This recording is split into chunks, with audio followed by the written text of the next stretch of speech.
Hey, you guys. Okay, so I want to dive deeper into showing up as a healthy relationship partner so that you can recognize a healthy relationship partner and be ready for one, not settle for anything less, and just to be able to have an I want to say an easier life, a happier life, so that because when the health of your relationships is everything. Okay, so many of you know that I talk about relationships and that every relationship resides on a spectrum of codependency and narcissism. Okay. So the world resides on a spectrum of codependency and narcissism. And I'm talking about the extremes way out here. Okay. And the healthier someone is, the healthier a relationship is, the more they're going to operate here in this integrated space. And this space right here is where life is easier. You are happier. You are more fulfilled. So out here is the wounded feminine. The wounded masculine is over here. These are the extremes. Okay. And I teach this in my intuition program and the feminine art of dating. And what I've been starting to teach and receive is that there's deeper dimensions to this. So when I started becoming aware of the way a narcissist was interacting, right, they're very victim-y, blamey, entitled, more prone to anger and rage. And it's like, okay, well, there's this like combination of wounded feminine, wounded masculine. And to me, it's like a prism. The true narcissist, sociopath, psychopath resides down here in this deep, in the deep wounds of the feminine and the masculine. But not everybody is codependent. Not everybody's narcissist, right? And some people have wounded masculine tendencies. So wounded masculine narcissism, you can they're interchangeable because it's a spectrum, right? People have narcissistic tendencies. People have codependent tendencies. And then the closer you integrate your masculine feminine, the more whole you feel, the happier you are, the easier life is. And when it's not necessarily easy, you still feel more grounded and stable. Okay. But what I've recently come across is I've been diving into some evolutionary psychology, and I've come across these. They're called the big five. So they're the big five personality traits. And I always forget who created these, and I like to give credit. So D.W. Fisk established these in 1949, and they've been expanded on ever since. But basically the idea is that you are born with these, everyone's born with these specific personality traits, and that you, what's the word? Everybody falls differently on this bell curve. But the way that I see it is that the healthier you are, the more integrated these personality traits are within you.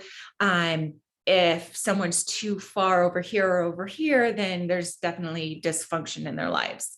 Okay, so these five personality traits are openness, conscientiousness, agreeableness, introvert, extrovert, so how social you are, and neuroticism, which is how emotionally stable you are. And I've been feeling into this for my clients, and I'm like, okay, I think there's some words that could be changed around, or different words used that may resonate more. But for the purpose of this video, we're going to go with those. Okay. So if you are open, right? So you want a certain amount of openness. If you're too open, you're going to be vulnerable. If you're too closed, you're not going to be open to receive.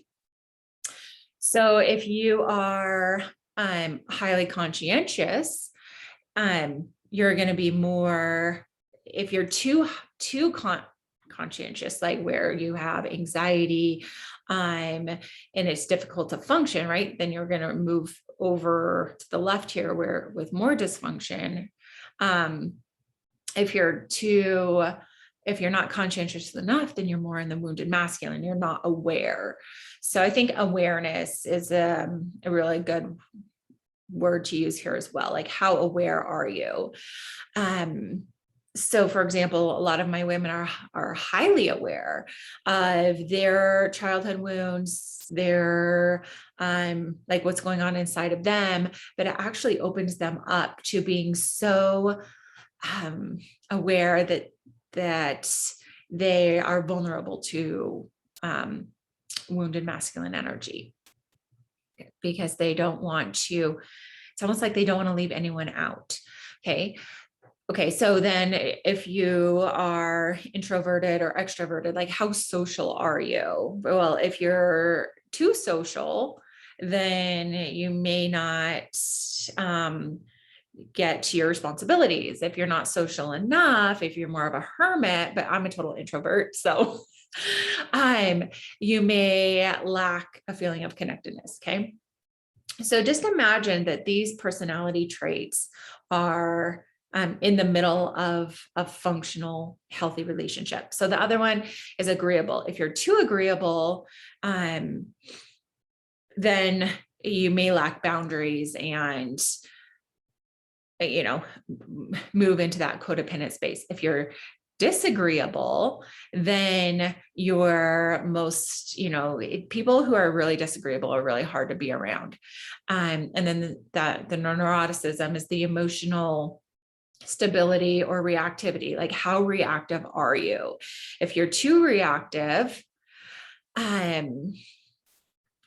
so on this spectrum of wounded masculine, wounded feminine, that's a difficult place it's difficult to place it.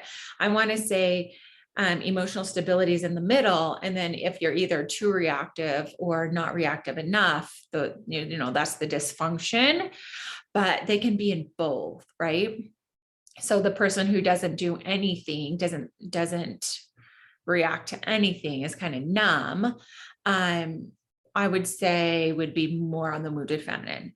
And the overly reactive person who may fly off the handle or can't manage their emotions would be more wounded masculine. So I'm thinking tantrums, rage, that type of thing.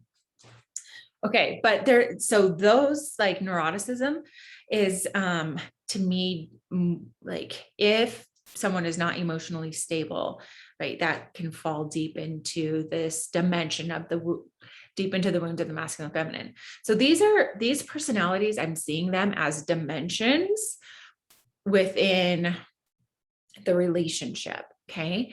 And the reason I'm bringing this up specifically is because while I've helped my clients dive deep into childhood wounds and what they were familiar with growing up so that they can recognize empowered masculine energy, not all of my clients grew up in that kind of environment. I have a handful of them that were like, I had great parents. I don't know how I ended up in this situation.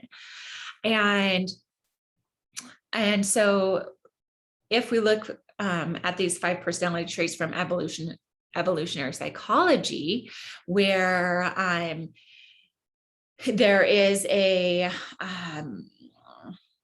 something that is being taught is that it's nature over nurture, and that it doesn't matter what your childhood wounds are or what happened, like, it has more to do with your personality. So let's just go with that for a minute. And that means that if someone's really open, really agreeable, and highly conscientious, then they will be vulnerable to more of a narcissistic personality.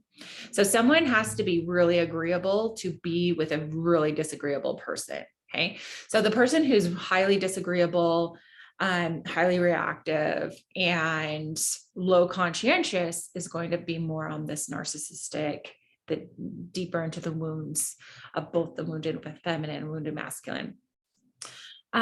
Okay, so the reason I'm sharing that is because the functional relationship We want to be disagreeable enough that we have boundaries, right? That we're like, no, that's not going to work for me. And what I think now that since I've been analyzing this is that I think entrepreneurs have to be disagreeable to a certain point in order to do what they need to do. So I think many of my clients are, and myself, are like more in the middle of this disagreeable spectrum dimension, but maybe just to the right of it.